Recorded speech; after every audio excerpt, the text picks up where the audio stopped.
Live from Fairfax, it's the Inside Scoop, Virginia. All the news Virginians want to know. Here's your host. Welcome to the Inside Scoop and the first edition of our Solidarity Soapbox, where we bring to you all of the local, the state, and even the national politics and how it pertains to working people, and specifically the labor unions. Today we're going to be talking about the building and construction trades and local apprenticeship programs. But to give it a little bit of a national twist and overview, we're going to start talking about, as we always do, the ever-important Employee Free Choice Act and how it pertains to our local building trades and other unions throughout their occupations. With me I have Eamon Clifford, who is an organizer with the International Union of Operating Engineers, Local 99. So, Eamon, let's go back over the week. What's happened? Employee Free Choice. It's been a huge week for Employee Free Choice Act. It is not a dead letter yet, but it has not been a banner week for the unions. We've lost some key supporters, and it seems like this act might be more appropriately called the Full Employment Act for out-of-work Republican hacks, because every one of them has now started a employee representational organization. Oh, I do believe that they now have a new anti-employee free choice spokesman. This could be the end of us. They brought out Joe the Plumber. Joe the Plumber is talking about Employee Free Choice Act.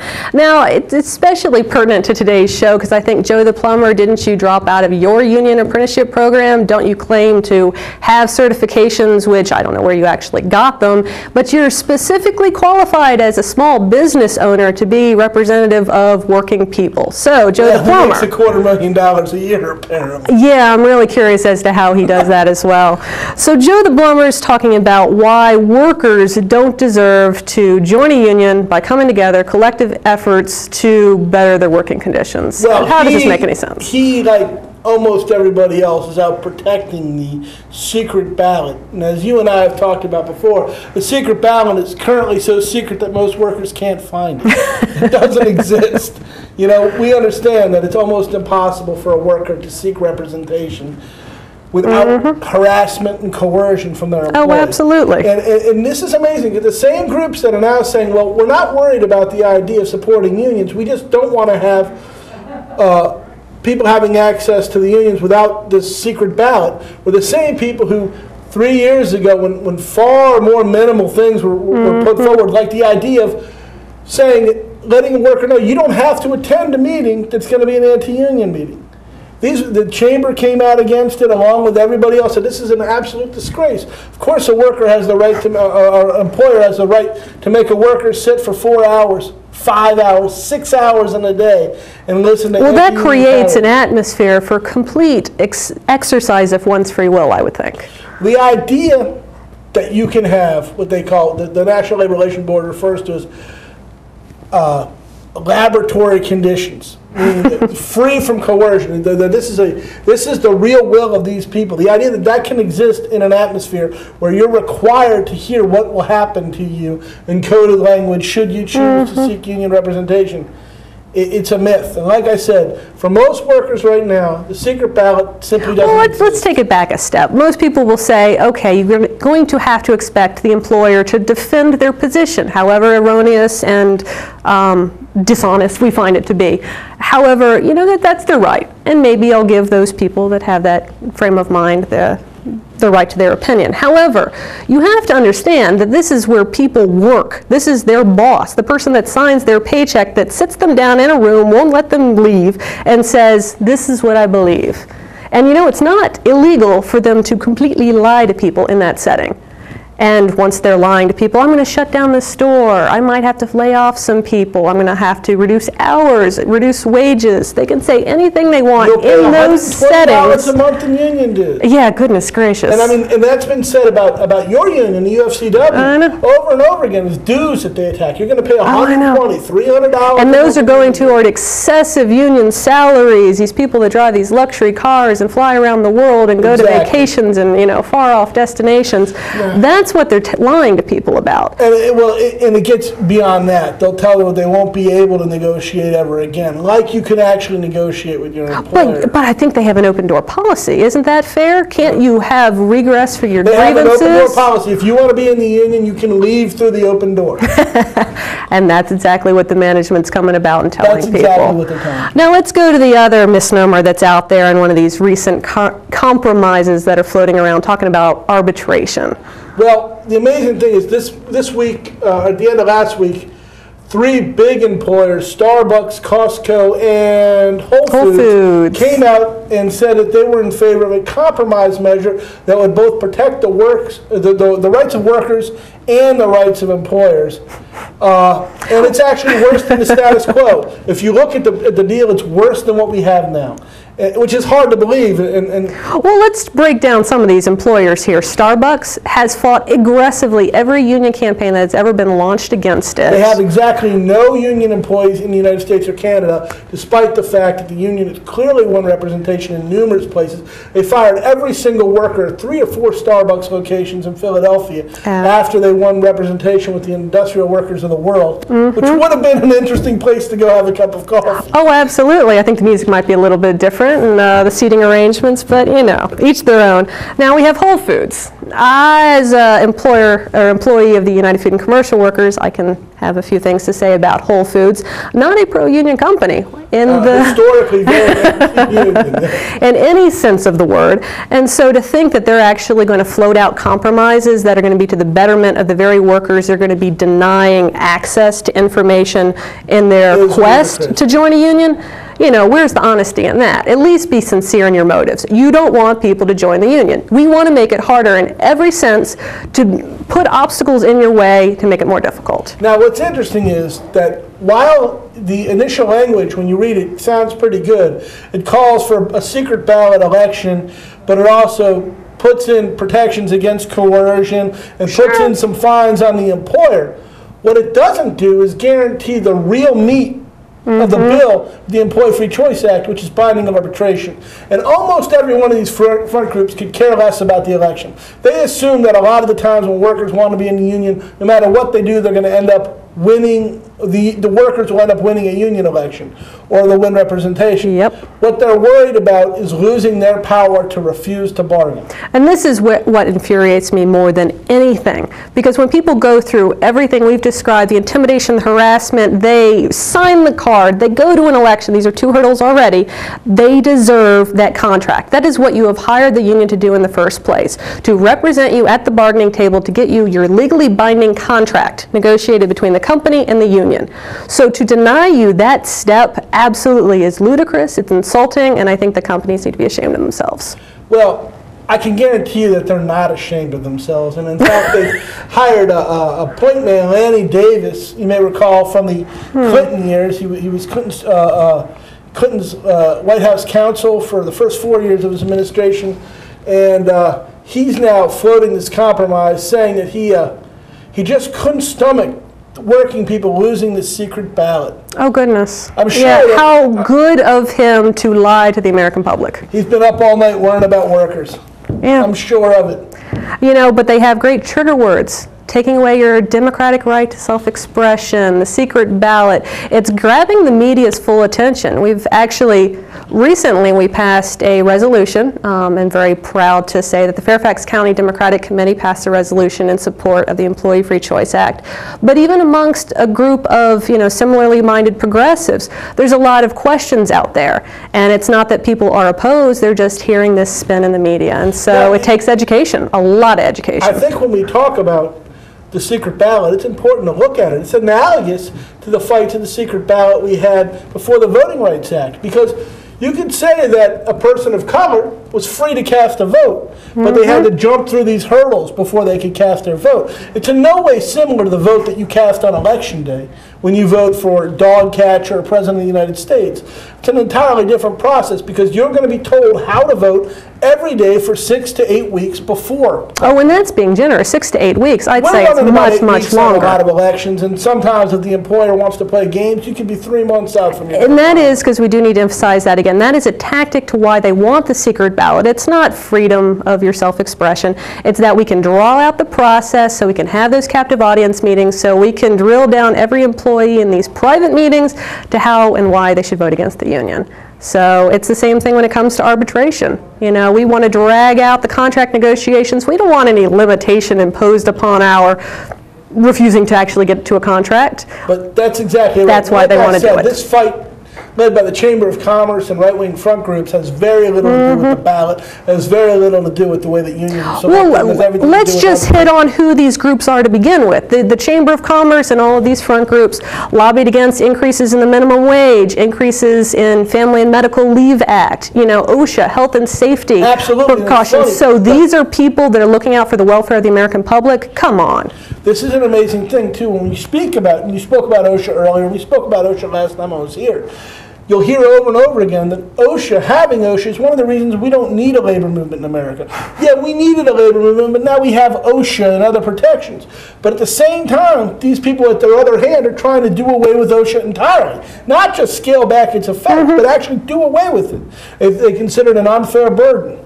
I know. It's absolutely reprehensible. All right. Well, we do need to set the stage for the next half hour of our show.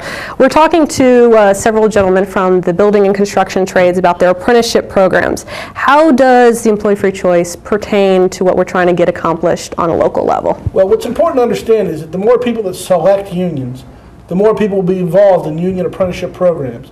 Union apprenticeship programs provide the best and most skilled workers in the United States. That's a fact, and it's verifiable. We know that the Department of Labor has said that the union apprenticeship programs are the best education programs that exist currently.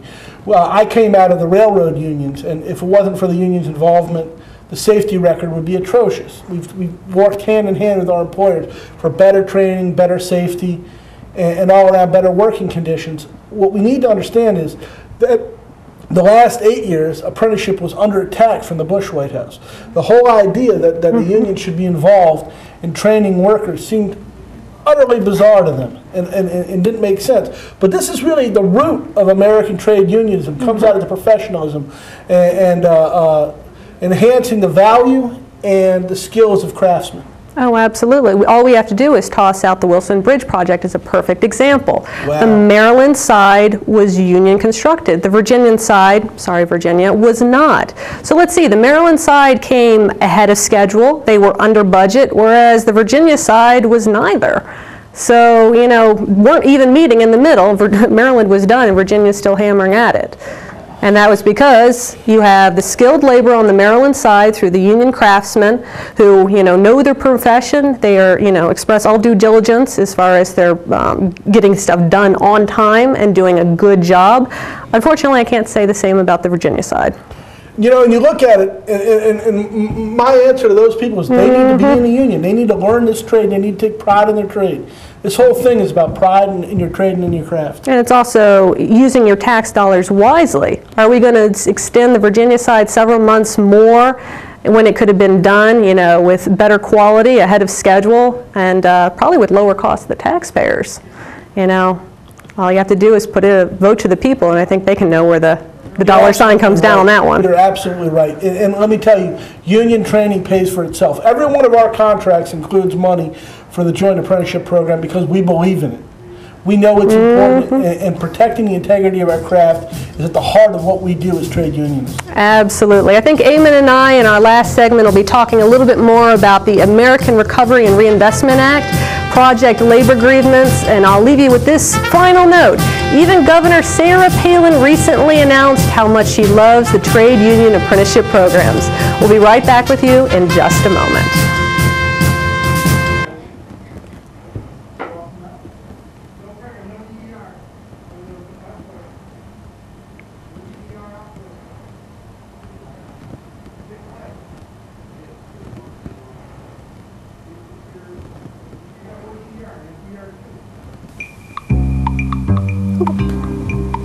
Around the world, 1 out of every 3 women will be beaten or otherwise abused in their lifetime. often by a family member or loved one. A future free from violence. It's all she's ever wished for.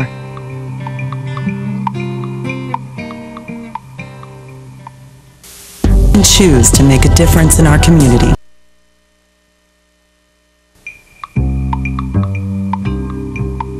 Around the world, 1 out of every 3 women will be beaten or otherwise abused in their lifetime, often by a family member or loved one. A future free from violence.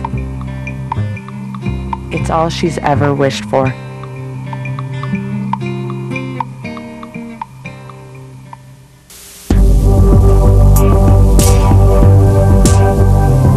Did you know you have the power to stop children from joining gangs? You can help a father find a job and home for his family.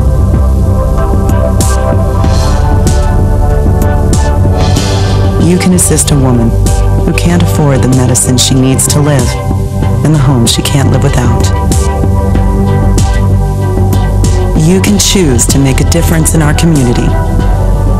Support Volunteers of America, and you can help improve the lives of nearly 2 million Americans each year with programs and services that help individuals and families overcome their challenges to become as independent as possible. Support the programs that are working in our community. Contact Volunteers of America today.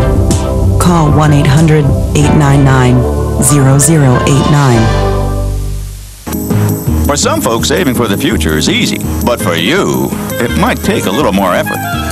Saving for your future is your responsibility, and there's a lot to save for. I never thought of that.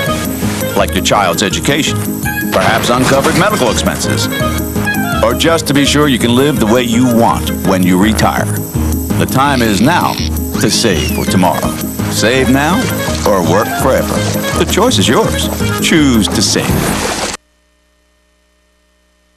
Welcome back to the Inside Scoop, our Solidarity Soapbox edition. We're going to be talking with union apprenticeship directors today on the Virginia scale and somewhat of their application in Virginia and Maryland and DC as well. A lot of our union trades members have jurisdictions that are quite broad, that they cover the entire metropolitan Washington area. I feel like clarifying a little bit because some of the cast seemed to think I was being smug in my comments about Sarah Palin. No, actually I was being quite honest. There was a press release on the Building and Construction Trades website where Sarah Palin actually was commending the union apprenticeship programs for both their efficiency, their professionalism, and the skill that they're able to deliver in construction projects throughout the state of Alaska. So if my political preferences may have had people wondering what I meant by that, she actually was commending our efforts, and I want to extend that same commendation to our guests here today. We have, to begin with, we have Ron O'Beer, who's the training director of Steam Fitters Local 602. Thanks for joining us, Ron. Thank you, Shannon, for having me. We also have Kevin Gallimore, who is the training coordinator for the International Union of Operating Engineers, Local 99. Thank you, Shannon. And we have Michael Bishton, who is the, let's see, school coordinator with the Manassas Training Center with the International Brotherhood of Electrical Workers, Local 26. Thank you, Shannon. Little tongue twister there with all of your titles and your positions. Thank you, gentlemen, for joining us today. Let's just start it off as a casual conversation about what union apprenticeship programs attempt to do in their scholastic endeavors and how each of your respective trades are set up to try to accomplish those goals.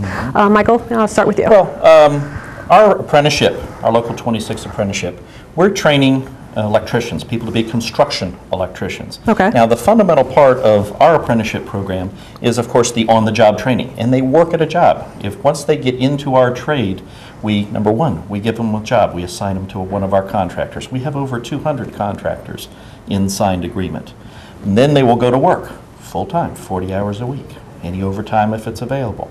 But then one day every 2 weeks, they're going to come down to our training facility for a full 8-hour day of electrical theory. We have hands-on labs. In Manassas, we have an 18,000 square foot building solely dedicated to training. So we can teach them hands-on in our school, and teach them what they're learning on the job and prepare them for what they're taking out into the field.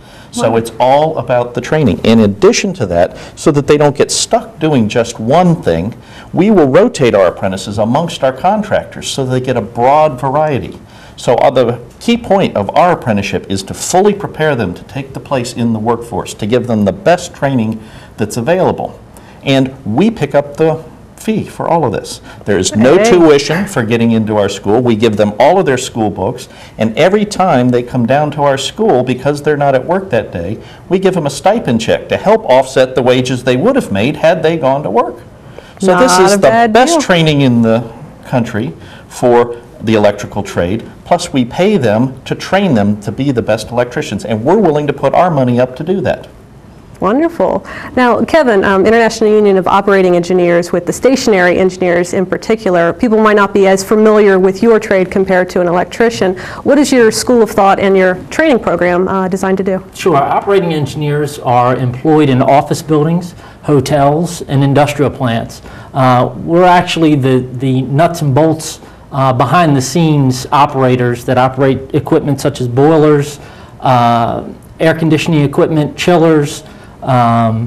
Once Mr. O'Beer's apprentices come in and install the equipment, and once this gentleman comes in and installs all the electrical side equipment, we come over and we maintain that facility from roof to basically out to the sewer. And if there's any need for a contractor to come in, we would call in an electrical or a 602 contractor to come in and install or do any of the required operations that they do. And so you have a training program that works with students as they go to school at the same time. How is that set up? Our training program is set up to where a student is 40 hours on the job per week, and then they come to school 2 nights per week, generally Mondays and Thursdays from 6 to 9 p.m.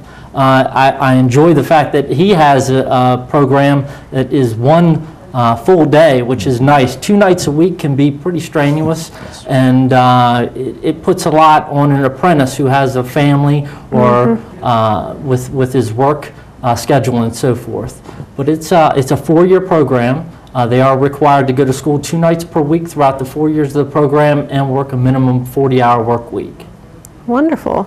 Now, Ron, steam fitters as well cover quite a large jurisdiction of, I guess, crafts. How would you describe, what your apprentices do in their training and the school apprenticeship program as a whole? Well, like Kevin said, we're commercial industrial heat and air conditioning. We come in and do the commercial hydronic piping.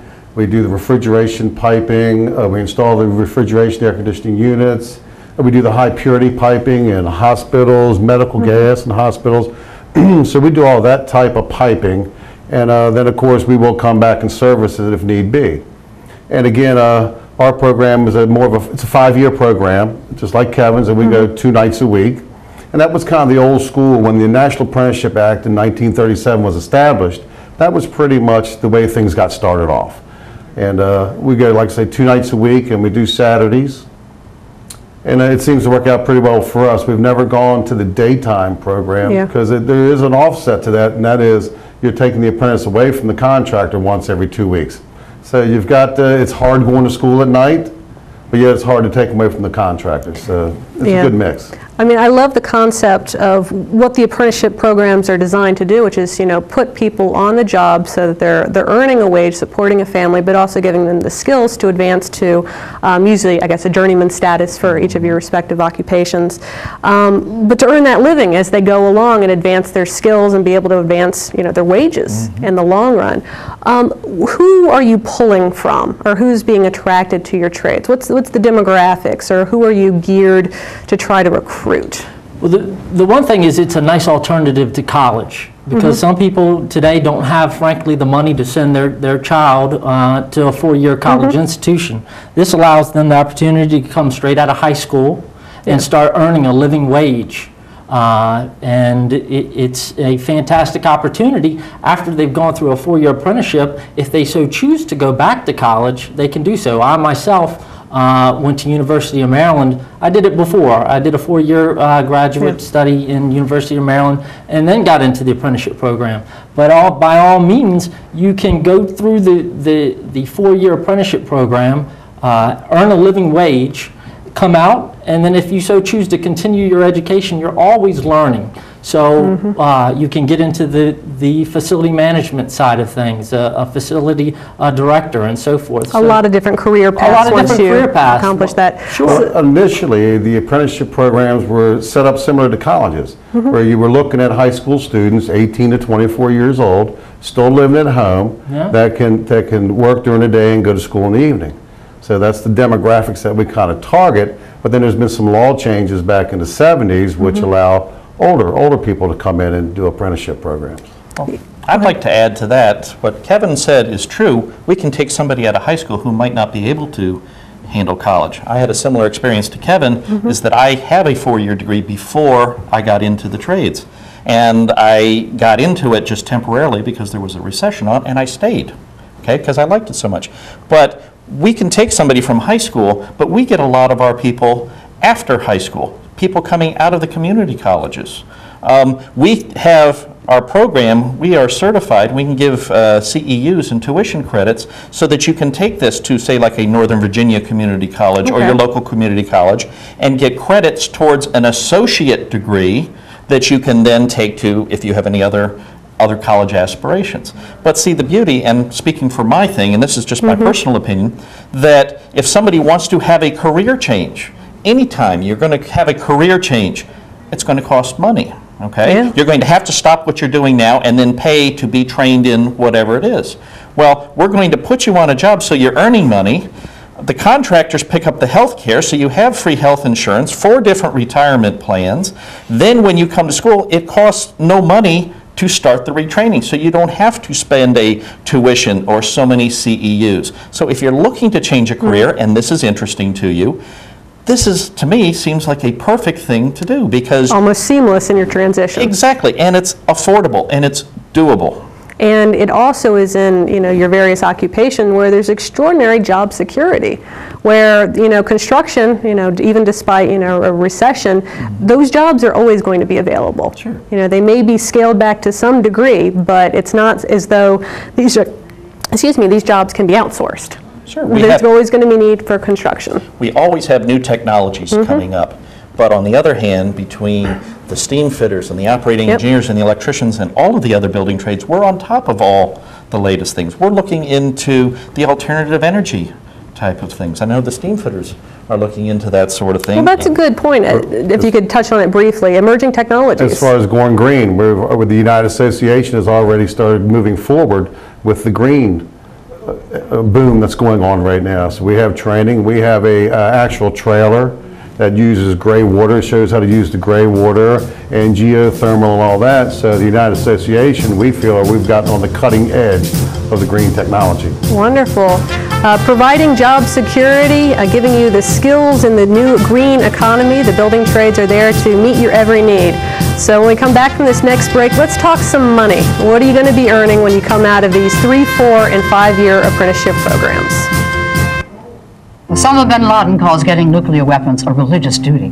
Today, materials that can be used to make nuclear weapons are stored in more than 40 countries. Sometimes protected by just a chain-link fence. Yet not enough is being done to lock down these materials before terrorists steal them. Why did we learn all this? My mother, my son, my sister-in-law were all murdered September 11th. Help protect America. Together we can. Please join us. The stem cell issue is being debated throughout the country. Truth is, most everyone has an opinion, even if they don't know the facts. Let's stop arguing and start really understanding the potential of stem cell research. For us and for millions of Americans living with disabilities, get the facts. Call 1-877-842-3442 for free information from the Stem Cell Research Foundation. That's 1-877-842-3442.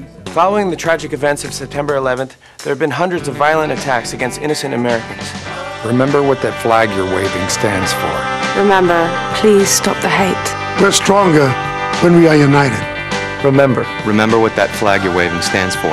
One nation under God. Indivisible. With liberty and justice for all. In America, there's either room for everyone, or it's not America. Don't pick the wrong fight. Let's keep America land of the free. Stop the hate. Planning a home renovation? Put this at the top of your to-do list. Because after 10 years, none of you are protected against tetanus and another potentially fatal disease, diphtheria. A minor injury, such as a cut or a scrape, can put you at risk for a tetanus infection. And while safety gear offers some protection, an up-to-date vaccination called the TD booster is the best insurance against tetanus. So get the TD booster. If it's been 10, do it again.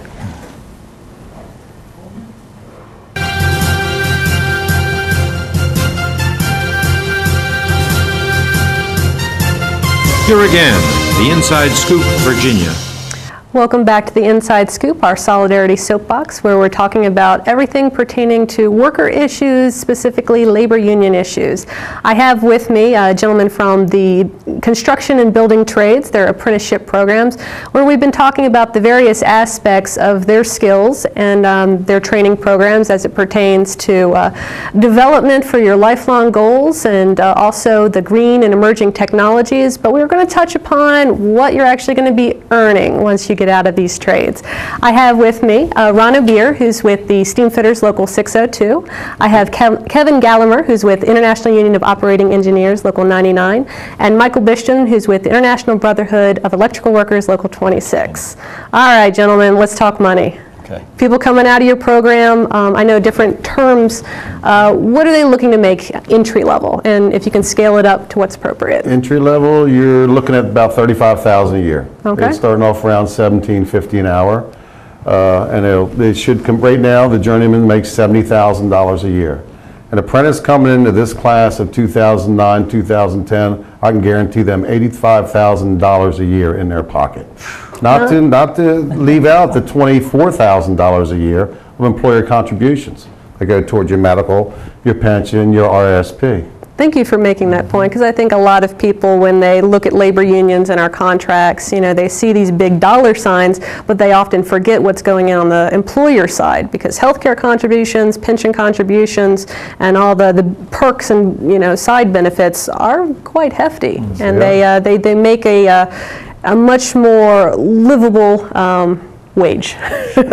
Kevin, what about you? Sure. First-year apprentice coming into Operating Engineers Local 99 is making in between $14 and $16 an hour. Our wage rate is based off of the engineers' rate on that site. So our engineers are making anywhere from $28 to $34 an hour. Okay. So the first-year apprentice is making in between $14 and $16 per hour. Now that does not include the pension and the health benefits and other benefits associated with that.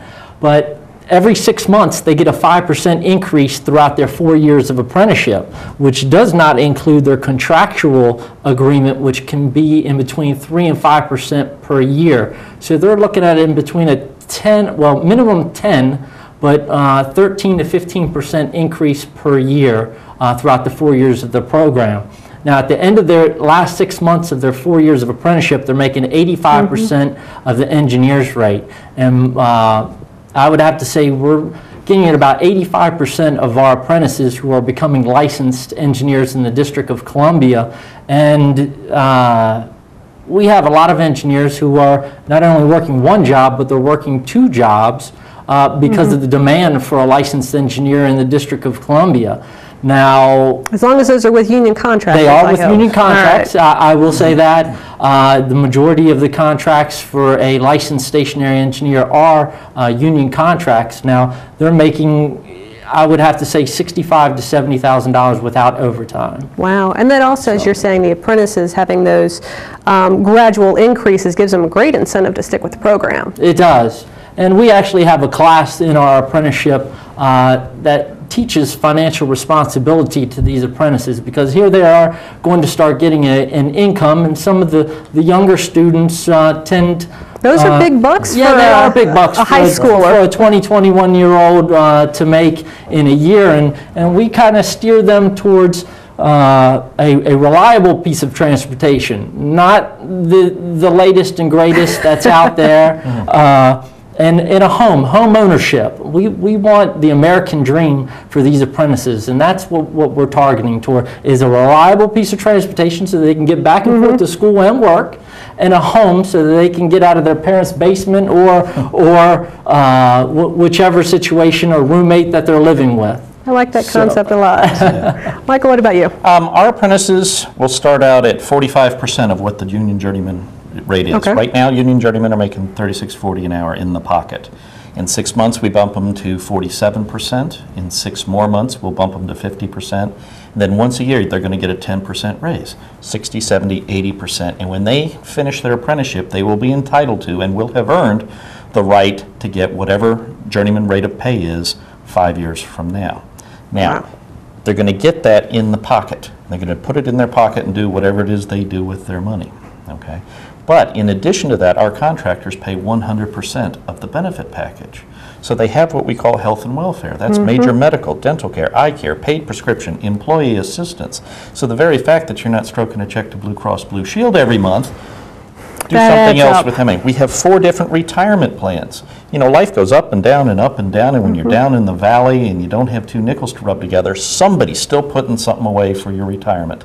So that when you wake up and you get to a certain age where you start thinking about that sort of stuff, you've got a nice little nest egg building. And these are defined benefit plans? Defined benefit plans. We have a Local 26 pension, which is a pension. It is fully funded pension. And we also have the contractors, the National Electrical Benefit Fund. We have a contribution by the International IBEW. And then we have our own annuity plan, so that for every hour an employee works in their entire career, the contractors put dollar and cents into an annuity fund managed by Fidelity Investments. So they're covered on all sorts of things. So when you retire, you can retire with some dignity.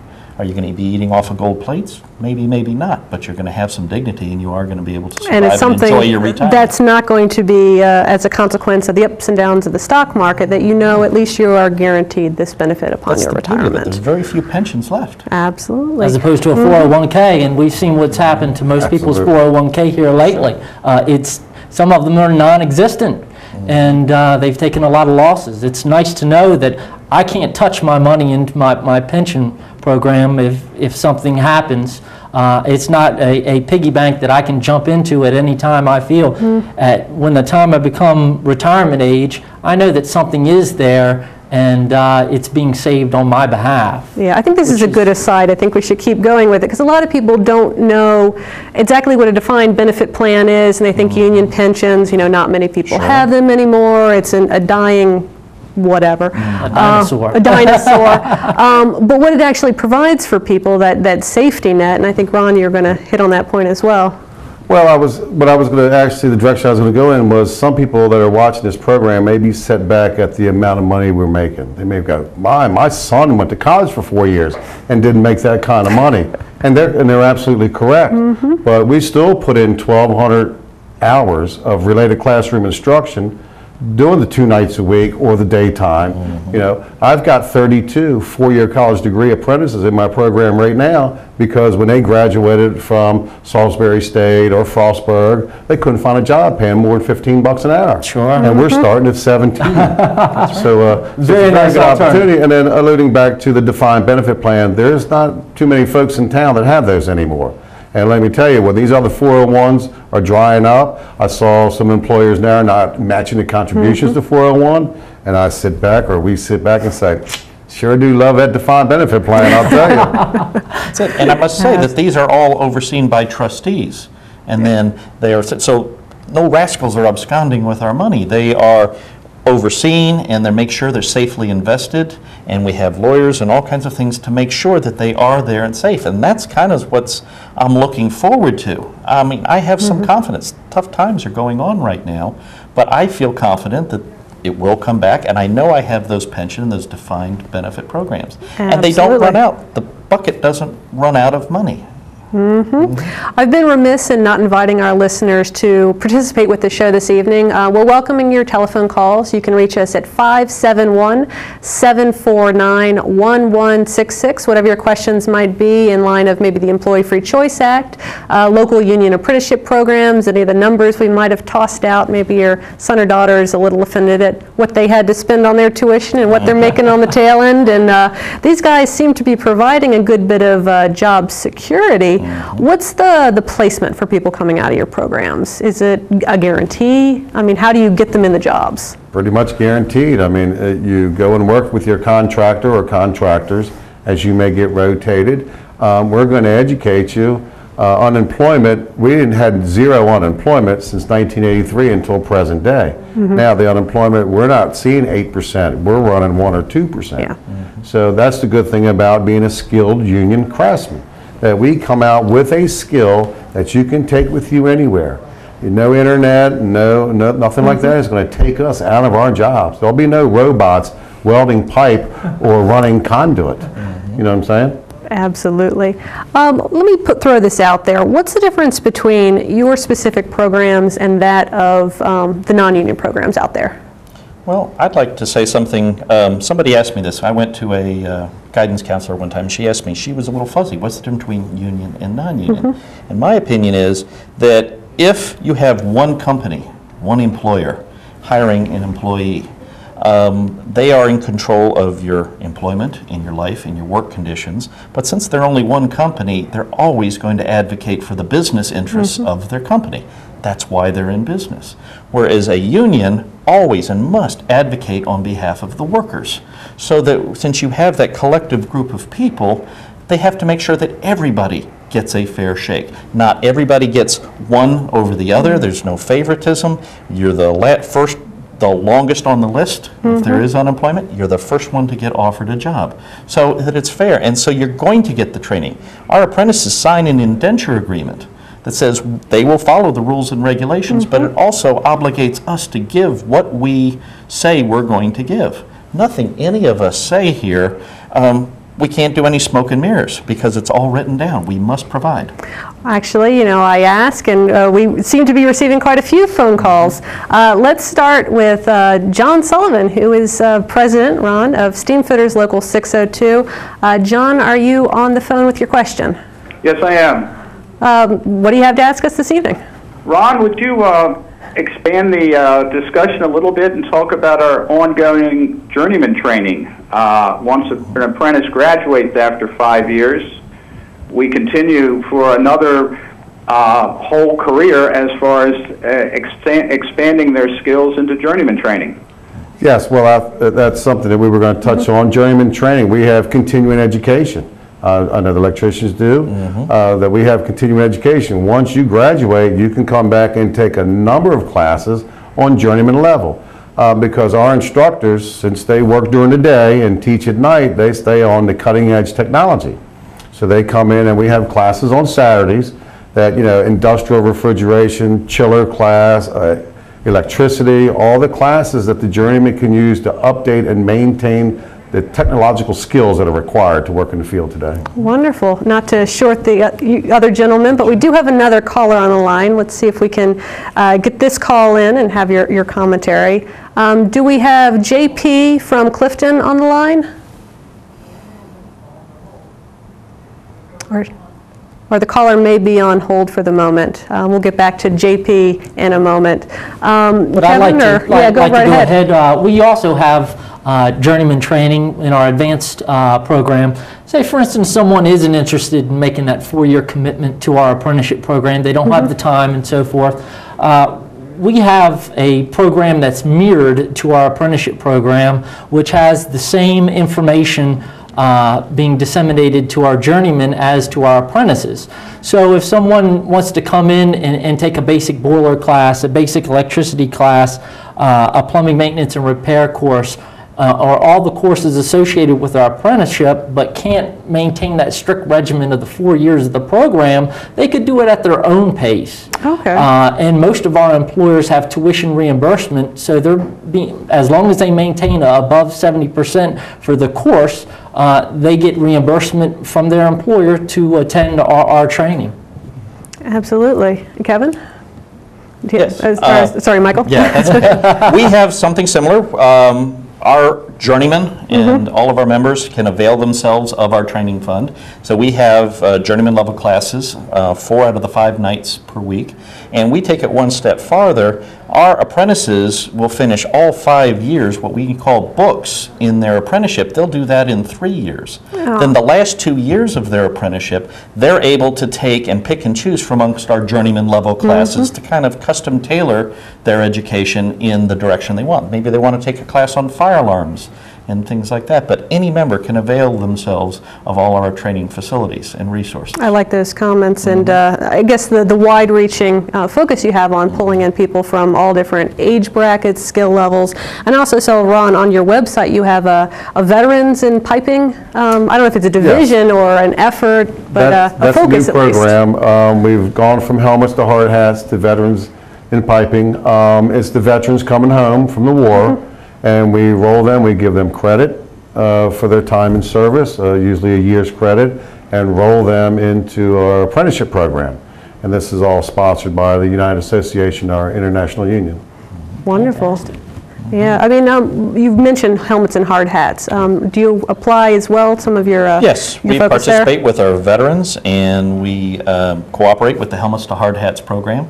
In fact, some of our apprentices, some of the ones in my school, have had to suspend their apprenticeship while they go overseas to serve. And then when they come back, their place is held. Their place is held. That's guaranteed. We're so appreciative of the effort that they do so that we get them back into our program. And that's a law that was just enacted, the Servicemen's Employment Reemployment Act, where we freeze them where they are and guarantee their apprenticeship and employment when they return from overseas. Wonderful. As well it should. Make sure that we reserve those places for our veterans that are serving so that when they come home they can continue their training in one of our various building and construction trade unions. We'll be back with just a moment with JP from Clifton. Saving for retirement might be easy for some folk, but for others, it might take a little more work. And for those who haven't started, there are still things you can do to catch up. Oh, that is good news. Like getting out from underneath past debt. And don't get wrapped up with high-interest credit cards. Get you some eyes. Be diversified with your investments. Don't put all your eggs in one basket. Your financial goals are not out of reach. The choice is clear. For a happy ending, choose to save. Everyone with alcohol and drug addiction is in the same boat.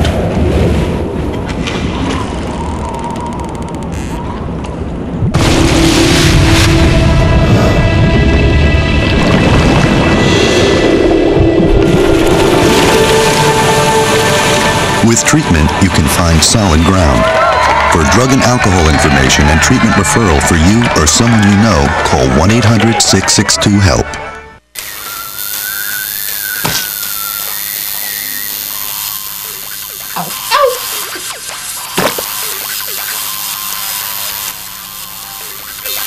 Dude, are you sure you want this tattoo? Because just do it.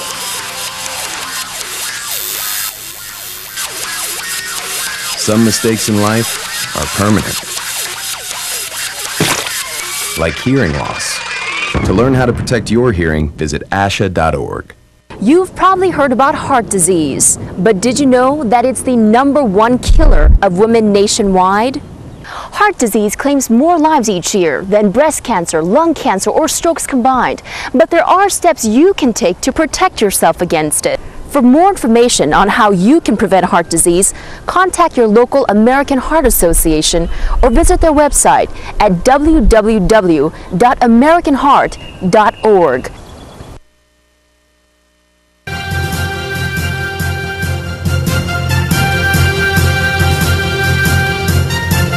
Here again, the Inside Scoop, Virginia. Welcome back to the Inside Scoop. I'm Shannon Sullivan on our Solidarity Soapbox, where we're talking about the building and construction trades and what they have to offer the youth of today, and also people throughout their learning cycle, and especially our veterans that are coming and going from war, making sure that they have the possibility for personal advancement in one of our trades. I didn't want to leave off. JP from Clifton was on the phone, I think had a question for our building trade unionists. JP, are you still there? Thank you.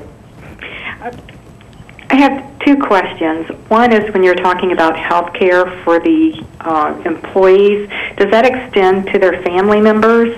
And the other information, do you have contact information for the trades in the event someone is interested in pursuing those apprenticeship programs? All right, we have switched out our building trade members, our directors of the training programs.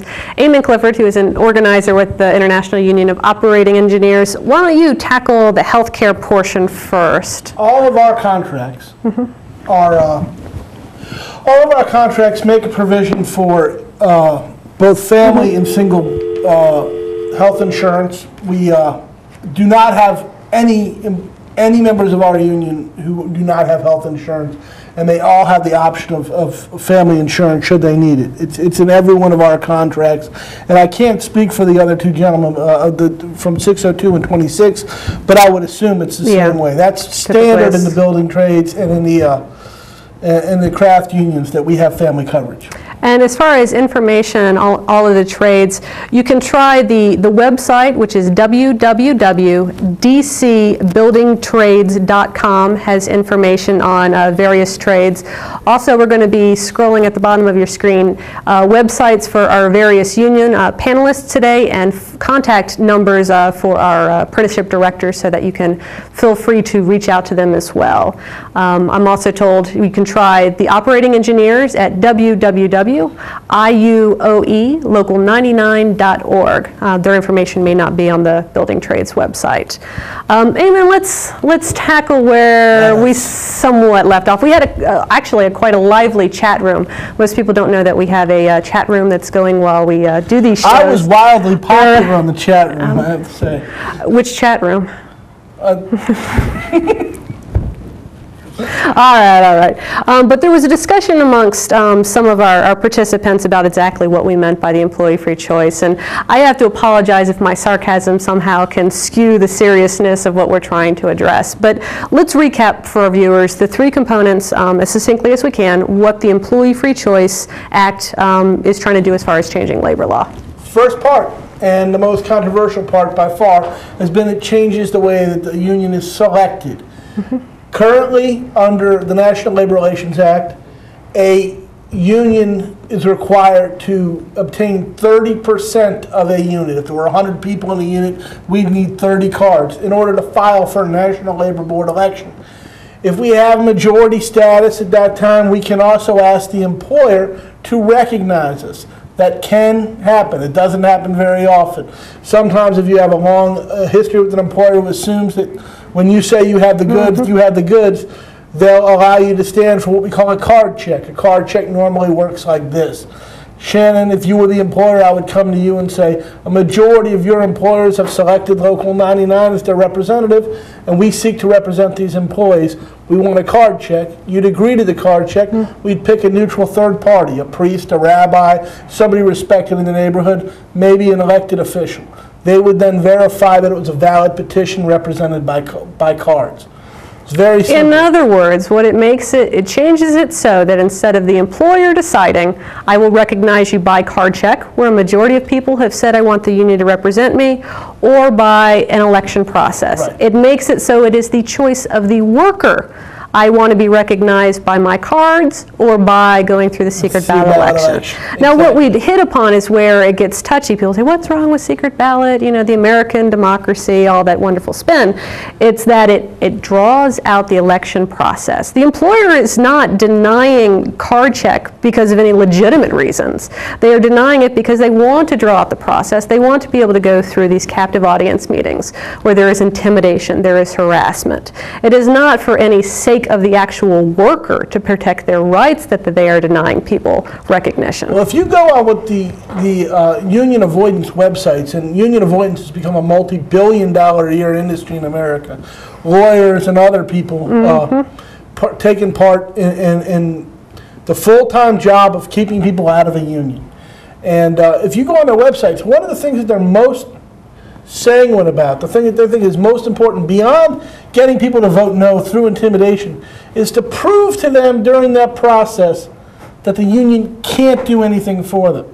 If they general apathy will do more than anything to defeat non-union. What happens is people say, wow, it's been 6 weeks, we signed those cards, it's been 8 weeks, it's been 3 months, and they're dragging it out. Oh, keep tracking it out. It's longer than that. Especially with large units where you're able to keep holding unit clarification hearings. I was involved in an election in New York City where the employer, Pace University, challenged every single person in the unit.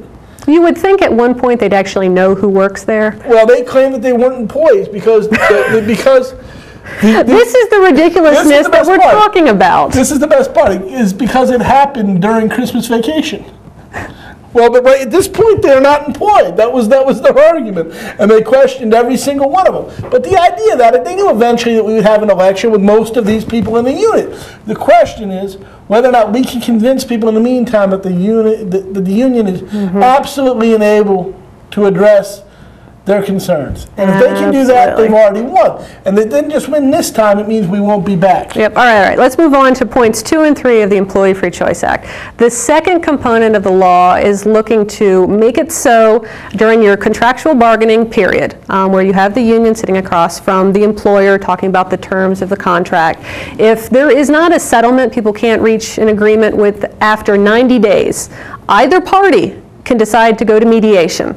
If no resolution is reached during the mediation phase after 120 days, there will be binding arbitration. Now, this is where the employers, and we talked about it earlier, actually have the biggest problems. That how dare the government or any outside force come in and impose terms on them?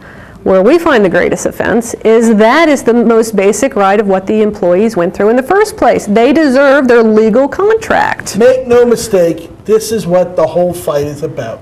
This is it. They have to then They have to open their books. They have to disclose every term and condition to an outside party, and that's what they don't want to do. They don't want to do it, And the truth is, they can't do it. Most of them don't even know what they have. All right, third part. Go ahead. All right, third part, and probably the most important to me. Right now, if a worker is fired or harassed or pushed out of their job during a labor dispute, at the end of the time when they win their hearing, it could be 2 years, could be 3 years later, if they win a National Labor Relations Board decision, they get their back wages minus whatever they earned in the interim. And if they earned more in the interim, they get nothing. So to me, for all your pain and suffering, whoopee, you get nothing. You made $8 an hour here, you made $12 an hour in another job, you get nothing, but they put a posting up saying you shouldn't have been fired. A little posting in a break room someplace. This law would put real penalties on the employer. And for the first time in a long time, it would level the playing field a little bit. It's triple back pay. It's triple back pay for that employee. That's right. And actually, these firings, we're not trying to be dramatic about the terms and conditions. In a quarter of all organizing cases, a main organizer is fired. This isn't some sporadic thing that happens with those bad employers, and we don't want to think that our employer's that bad employer, but 1 out of 4 of you are, and 1 out of 4 of you are going to fire someone and a union tries to come in. So I don't buy any of those arguments where, not in my backyard, my employer's nice. Huge business. Union avoidance is a gigantic business. It's a full-time business. Absolutely. The employer campaign starts the day you're born. And not to avoid a question that we had in the chat room, how does Arlen Specter's defection from the Employee Free Choice Act affect its final passage? Well, Arlen Specter helped write the bill. He was counted as that 60 going toward cloture in the Senate. So whatever we need to do to pull Arlen Specter back on board, I'm sure everyone is listening and willing to do whatever they can to make that happen. Thank you for joining us on Solidarity Soapbox.